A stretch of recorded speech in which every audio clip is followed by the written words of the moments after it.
Okay, the question a lot of people are asking in the world today is why 144,000 souls might be taken up during the rapture.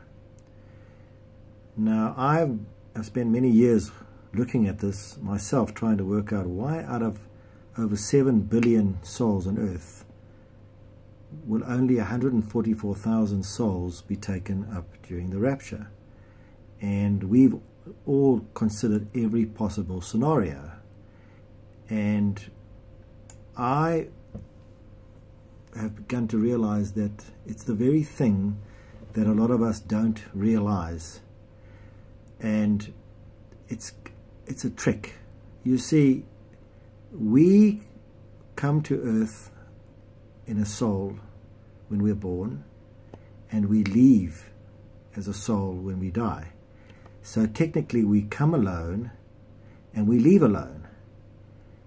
And that is the whole point of the exercise.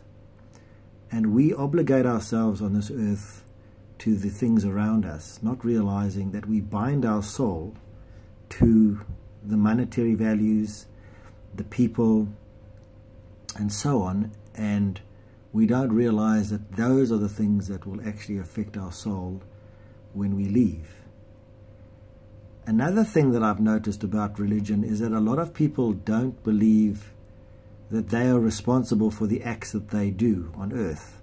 A lot of religions tell you that somebody in past life has died for your sins, and that you are going to now be safe from any persecution, and you can commit all these sins through your life, and at the end of it you will be fine. Now, the problem with that is that in the balance between free will and blind faith is an unknown quantitative, whilst with free will is something that you do every single day of your life, and you know what you're doing, good or bad.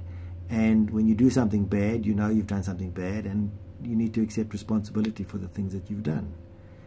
And that's where a lot of people on this earth don't realize that you're actually responsible for your actions. And this is where the 1,440,000 souls come into play.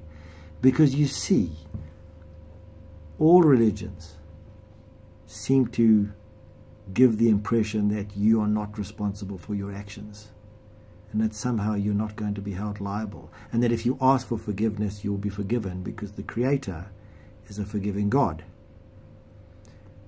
So people continue to commit sin. The thing is, it's not the committing of the sin or asking for forgiveness. That is not it. It's the accepting of the sin.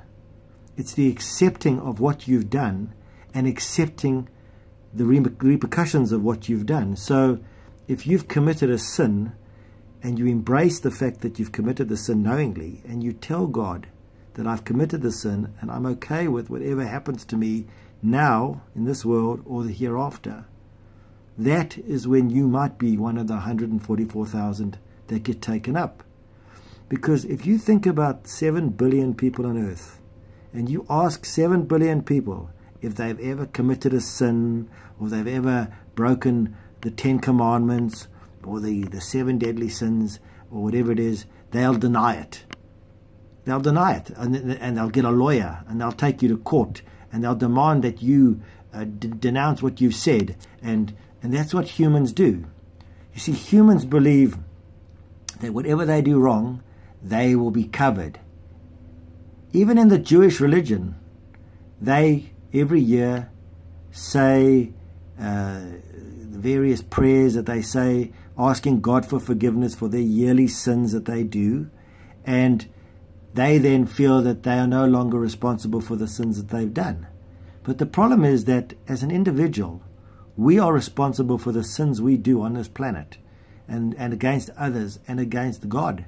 And we need to accept responsibility for those sins. And that is where the 144,000 come from. Because would you believe it, that only 144,000 people on earth, when the rapture comes, will have accepted that they are responsible for their own doings on this planet, and that they need to be responsible for the sins that they've committed, and they are not liable for the sins of their fathers, and they're not liable for the sins of others. They are liable for the sins that they have done.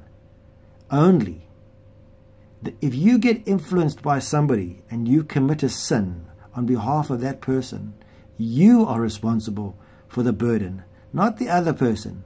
Because remember, you came alone and you leave alone, and your intelligence has got to define your existence on this plane.